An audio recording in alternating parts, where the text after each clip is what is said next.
Samedi 19 avril 2025, j'ai dit que j'allais faire une analyse du Chainlink. On est parti là-dessus avec ce graphique. Analyse pour commencer très long terme, une bougie égale une semaine. On a un Chainlink qui a surperformé le marché de manière astronomique en 2021, des 14-15 000%, ça dépend comment est-ce que je place le bordel. C'était hallucinant. Est-ce qu'il va refaire la même chose cette année? Non, qu'on soit bien d'accord. Surtout si on est proche d'une fin de cycle, mais ça, on ne peut pas le savoir tout de suite. Chose à noter quand même, ce que je voulais dire, c'est que il a performé de manière très abusée par rapport au reste des cryptos. C'était incroyable la performance qu'il a fait au précédent cycle. Il a fait un premier sommet. Notez que le deuxième sommet de Bitcoin, il est plus haut que le précédent. Bitcoin, Ethereum et d'autres cryptos. C'était la bulle des NFT, c'était la bulle du gaming, c'était ici à ce moment-là en novembre 2021. Chainlink, lui, il avait déjà fait un nouveau plus haut, plus bas que le précédent. Donc déjà à ce moment-là, il y avait un peu des investisseurs qui se retiraient du Chainlink. En tout cas, c'est comme ça que moi j'essaie de le lire et l'analyser. Malgré cette petite faiblesse en novembre, on a quand même tracé une forme de range très précise, et ça vous avez déjà dû le voir sur plein de youtubeurs à droite à gauche. Ce qui fait que moi je me plaçais là-dedans, achat en moyenne autour des 7 $. On a une borne basse à 5, 5,50 et une borne haute à 9 ou 10. Donc j'étais à peu près au mid-range, j'étais pas pire.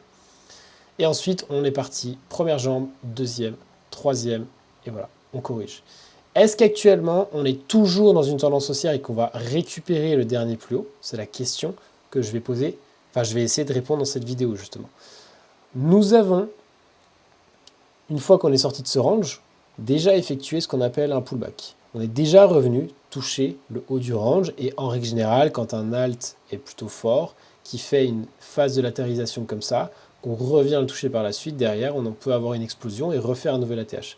Ce que je trouve assez dommage sur le Chainlink, et c'est pour ça que je suis sorti de mes investissements à long terme, ça ne veut pas dire que je ne peux pas faire du court terme dessus, c'est juste que une fois qu'on a cassé ça, qu'on a fait notre pullback, théoriquement derrière on fait un nouveau sommet, vraiment plus haut que celui-là, et que même si on corrige à nouveau, on peut se laisser de la marge pour remonter. Mais là, ce qu'on a fait sur le Chainlink, c'est qu'on a le niveau des 21 $, que je dessine ici, qui était la ligne blanche. On est passé au-dessus, on a dévié le niveau, et on est en train de le réintégrer depuis déjà le 17 février 2025, environ entre le 15 et le 15-20 février. On n'est pas à un jour près. Depuis ce moment-là, pour moi, je trouve ça assez moche, parce que normalement, quand on a un range sur un coin, comme ici en bas, et qu'on prend un côté du range, et qu'on le réintègre, l'idée c'est d'aller de l'autre côté du range. Je fais une déviation sous le range, je réintègre pour aller de l'autre côté. Donc si on dessine un autre range sur le Chainlink, comme celui-là, qui est ici, qui va se situer entre les 9-10 $ et au-dessus jusqu'aux 21 $, et que là on a le Chainlink qui est venu faire une première montée, retourner en bas, faire une déviation au-dessus, réintégrer, la logique c'est qu'ils viennent chercher en bas. Pour moi, avec une analyse long terme, je me dis qu'il y a une forte probabilité de chance qu'on revienne chercher en bas de ce range. Qu'est-ce qui va se passer ici? Est-ce qu'il va aller à la baisse? Peut-être, je ne sais pas, je ne peux pas le savoir, on le verra au moment où on y sera. Pour l'instant, on n'y est pas. Pour moi, l'objectif numéro 1 de ce graphique long terme, c'est de venir chercher ici, juste en regardant, comme ça, des grands niveaux, et sans faire d'analyse magique, stratosphérique, des indicateurs et des compagnies, juste le prix. Regardons le prix, comment il évolue. Si ça se fait pas, c'est pas grave, je m'en fous, j'ai tort, j'ai raison, de toute façon je suis pas dedans, je suis ni acheteur ni vendeur, donc je peux pas vraiment avoir tort sur ce niveau. Qu'est-ce qui me fait penser qu'on peut aller sous ce niveau-là si on zoome un petit peu dans le graphique? Actuellement, on a toujours ici, potentiellement, des grosses poches de liquidité. On a une bougie, une autre, enfin des creux, on va dire, un creux, deux creux, trois creux qui n'ont pas été revisités. Là, on vient d'en faire un nouveau, un quatrième, qui est supérieur à celui-là.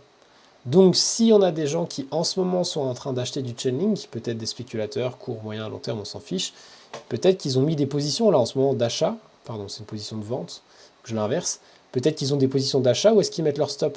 Est-ce qu'ils les mettent en dessous de ce creux-là? En dessous de ce creux-là? Je ne sais pas, ils les mettent où ils veulent. Mais tu vois bien que ça construit des poches de liquidité. Si on a 100 personnes qui mettent 100 positions, toutes plus ou moins les unes à côté des autres, à un moment donné, ça fait plein de stops de protection à les récupérer. Et le marché, pour pouvoir monter plus haut, il a besoin de se nourrir des liquidités. Donc potentiellement, je ne sais pas ce qui va se passer, on va peut-être jamais les chercher, mais potentiellement, il y a le risque qu'on revienne par ici.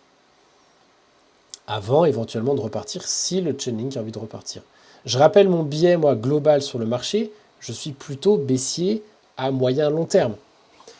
Même si BTC, là en ce moment, il nous fait une remontada à 88, 90, voire même jusqu'à 100, 105, je reste peut-être baissier sur le marché tant qu'on n'a pas des preuves tangibles et concrètes. Donc, si sur BTC, je suis un peu baissier, qu'en plus sur la macro, je suis un peu baissier, Nasdaq, SP500 et compagnie, sur les cryptos, je ne vais pas être très haussier. En tout cas, j'ai du mal à être haussier. Donc, je ne vais pas acheter Chainlink maintenant. Parce que la probabilité de chance, juste par rapport au graphique, est qu'on revienne dans cette zone. Et qu'en plus, face à Bitcoin, il y a une probabilité de chance qu'on soit aussi perdant dans le sens où si Bitcoin baisse, les altcoins baissent.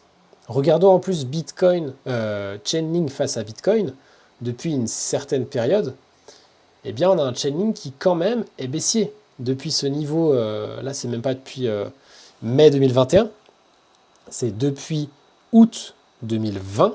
Avant ce août 2020, Chainlink surperforme BTC, il est plus fort. Depuis août 2020, c'est BTC qui surperforme le Chainlink. BTC, quand il monte, monte plus vite, et quand il baisse, baisse moins vite. Depuis août 2020, c'est quand même très important. Donc si BTC baisse, Chainlink va baisser fort. En tout cas, c'est le parti pris que j'ai. J'avais dû tracer ça, moi, à titre perso, donc je vais essayer de reprendre ça quand même, je vais l'expliquer. Si on devait avoir un retour de bull market, parce que BTC a décidé de refaire un nouveau plus haut, un nouveau sommet, un nouvel ATH, au vu du graphique que j'ai sous les yeux, et de l'expérience à force de regarder d'autres graphiques depuis, 4-5 ans. En règle générale, quand un coin commence à être baissier contre Bitcoin, sur de nombreux jours, semaines, c'est très difficile à ce que le coin reparte et refasse un nouvel ATH. Refasse encore une boucle. C'est très très rare. Même, tu dois connaître une crypto en particulier que tout le monde attend. Ethereum, mon amour et compagnie. Les gens ont investi dans Ethereum et perdent de l'argent. Moi, j'en ai pas perdu, mais je suis pas passé loin, donc j'ai décidé de sortir. Je suis pas passé loin, je suis transparent, je suis pas passé loin. Regarde, Ethereum surperforme BTC jusqu'au 31 juillet 2017. Ethereum en 2021, il a performé quand même. Il est monté à 4800 balles. Il t'a fait des pourcents, il était à... Je sais plus combien. Je sais plus de combien de X il a fait, mais il a fait des perfs de ouf. Et en 2021, il a un petit peu performé par rapport à Bitcoin, mais il n'a pas surperformé, il n'a pas fait de nouveau plus haut. Tu t'imagines, la deuxième crypto-monnaie du marché, en plus petite capitalisation, elle n'a pas été capable de faire un deuxième sommet plus haut que le précédent face à BTC. Si Ethereum ne le fait pas, pourquoi une autre crypto aurait plus de valeur aux yeux des investisseurs que Bitcoin? Bitcoin, c'est Bitcoin, un point c'est tout. Donc ne croyons pas que les altcoins actuels qui ont déjà plus de 4-5 ans attirent des nouveaux investisseurs qui veulent faire des X monumentaux. Ils ne vont pas se mettre à investir dans les vieux coins. Chainlink fait partie malheureusement des vieux coins. J'ai été investisseur de Chainlink, je l'ai dit. Et j'ai vendu mes Chainlink, je le dis aussi. Pourquoi? Parce que je ne suis pas hyper à l'aise dans ce type d'investissement. Quand on voit ce qui s'est passé sur Ether, quand on voit ce qui s'est passé sur les autres, je ne suis pas persuadé qu'on ait des grosses performances en tant qu'investisseur dans les altcoins. Aujourd'hui, en tout cas, c'est mon parti pris. Par contre, il y aura de la volatilité. Ce ne serait pas étonnant de voir genre Ether revenir, et après je reviens sur Chainlink, mais ce ne serait pas déconnant de voir Ether nous refaire un rebond, je ne sais pas d'où, il va sortir de nulle part, revenir là, de faire plus 40%, avant de continuer de corriger. Pour moi, ce ne serait pas déconnant. Et genre, si on arrive à prendre 40%, moi je les prends.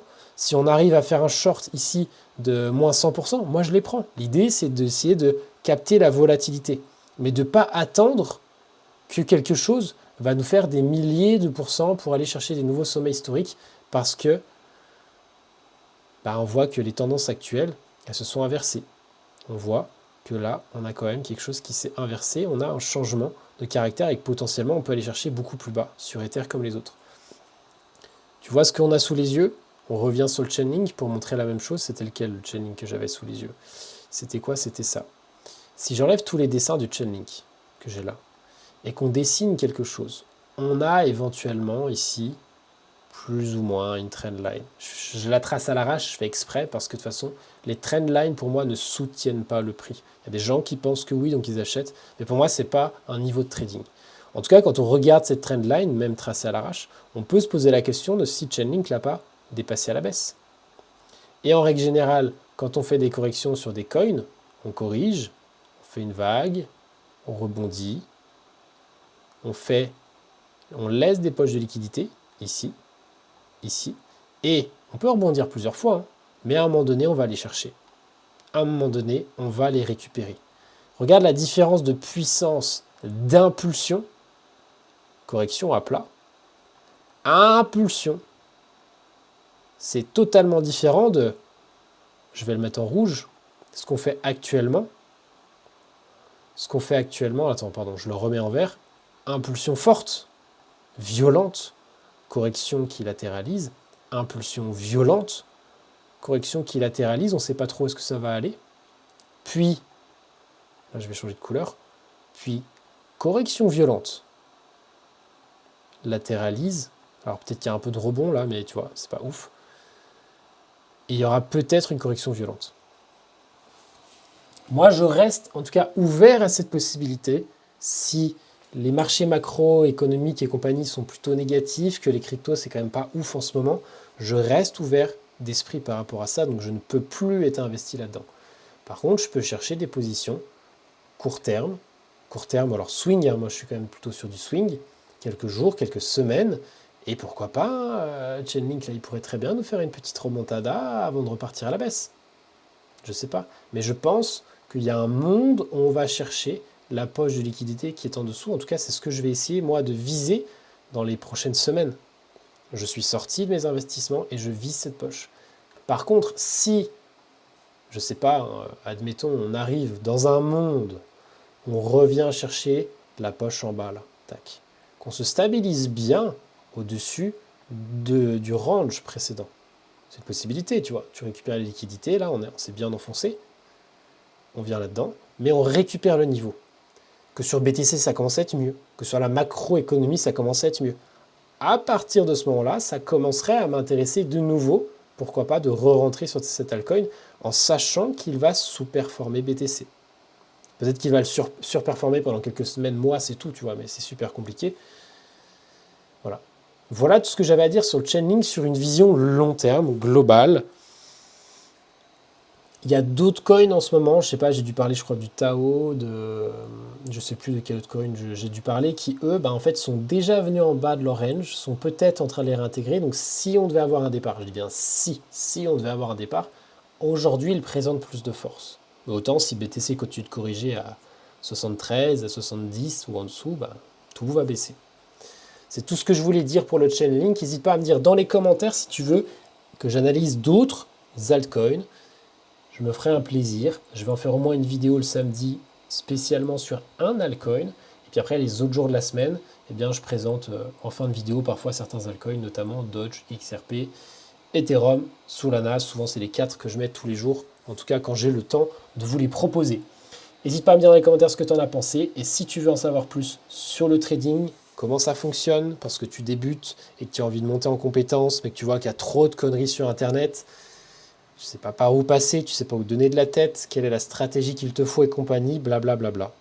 N'hésite pas à réserver un appel téléphonique, le lien est dans la description, ça se passe avec moi et moi-même, c'est pas genre un robot IA qui t'a au téléphone, je suis un humain et je suis en contact avec les humains, même si on est un peu dans un monde un peu virtuel comme on a sous les yeux.